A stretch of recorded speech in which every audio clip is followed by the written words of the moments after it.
लाल जी ने बोला,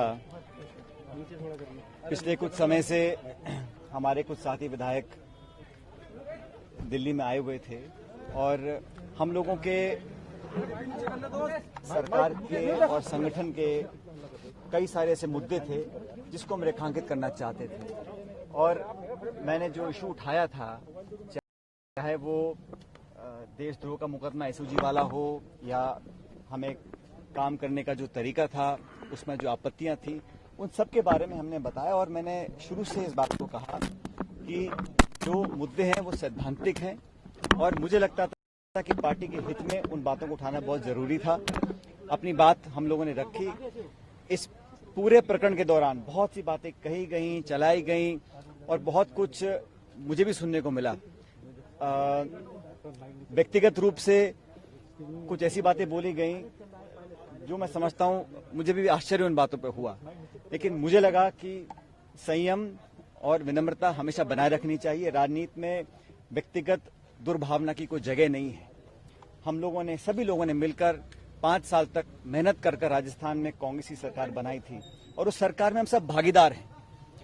लेकिन जब मुझे लगा कि इन बातों में जहां पर मुझे आपत्तियां थीं या जहां पर मुझे लगा कि अपनी बात रखना बहुत जरूरी है, तो कांग्रेस के समक्ष मैंने उस बात को रखा। मुझे खुशी है कि कांग्रेस अध्यक्ष ने, पूर्व अध्यक्ष राहुल गांधी जी ने, प्रियंका जी ने, हम सब ने विस्तार से आज चर्चा करी और हमारे जो साथी विधायक हैं उन सब की बातों को, उन सबके कंसर्न्स को हमने प्लेटफॉर्म पर रखा है। और मुझे आश्वासित भी किया गया है, मैं धन्यवाद देता हूं इस बात का, कि ये 3 सदस्य कमेटी बनकर बहुत जल्द उन तमाम मुद्दों का निराकरण करेंगे जो मुद्दे हम लोगों ने उठाए हैं। मैं फिर कहना चाहता हूं, सैद्धांतिक मुद्दे थे, गवर्नेंस के इश्यूज से जो मैं चाहता था एड्रेस हों, ताकि पार्टी और सरकार उन वादों पर खरा उतर सके जिन वादों को कर हम सत्ता में आए थे। और पार्टी पद देती है, पार्टी पद ले भी सकती है। मुझे पद की बहुत लालसा नहीं है, लेकिन मैं चाहता था जो मान सम्मान स्वाभिमान की बात हम लोगों ने करी थी वो बनी रहे। राजनीति में आज 18-20 साल से मैंने जो योगदान दिया है व्यक्तिगत रूप से पार्टी के प्रति, पार्टी भी बात को जानती है।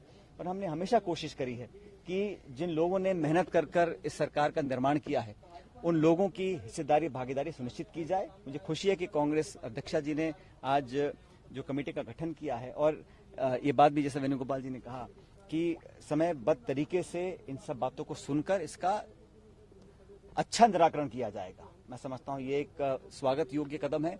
इसके लिए मैं कांग्रेस अध्यक्ष का धन्यवाद देना चाहता हूं। जो आपके साथियों ने आपके बारे में बातें कही, जो व्यक्तिगत हमले किए और जो ये कहा कि बीजेपी के हाथों खेल रहे हैं आप, देखिए मैं ऐसा है, आज से 1.5 साल पहले जब हम चुनाव जीतकर आए थे उस समय हमने कांग्रेस अध्यक्ष को ये निर्णय दिया था देने के लिए कि कांग्रेस का मुख्यमंत्री कौन बनेगा। उस समय अशोक गहलोत जी को मुख्यमंत्री बनाया गया और मुझे उप मुख्यमंत्री बनने की जिम्मेदारी दी गई थी और हमने लगातार काम किया। और मुझे लगा कि इन 1.5 साल में जो मेरा अनुभव रहा वो मैं कांग्रेस का आलाकमान तक लेकर जाऊं। और मैंने सारी बातें कही हैं, वो आज मैं इस प्रेस या मीडिया के माध्यम से बोलना नहीं चाहता हूं, लेकिन वो सारी बातें मैंने बताई हैं। और मुझे लगता है कि समस्या का समाधान होगा, क्योंकि जो सरकार ने और पार्टी ने वादे किए हैं वो निभाने बहुत जरूरी हैं। और मैंने कभी भी सुन लीजिए, हमने कभी भी इस प्रकार की भावना या भाषा या आचरण का उपयोग नहीं किया जो हमारे योग्य नहीं है। और मैं आज भी इस बात पर कायम हूं कि हम लोगों ने हमेशा एक दूसरे का सम्मान भी किया है, लेकिन पार्टी और सरकार के जो हित में था उसको हमने रखा है। और जितना भी लोग कुछ भी कहें, ये बात सच है कि हम लोग कांग्रेस पार्टी के न सिर्फ सिंबल पर जीत कर आए, लेकिन कांग्रेस पार्टी का काम कर हम सत्ता में आए थे। और आज हमारी जवाबदेही बनती है कि हम कैसे उन वादों को पूरा करें।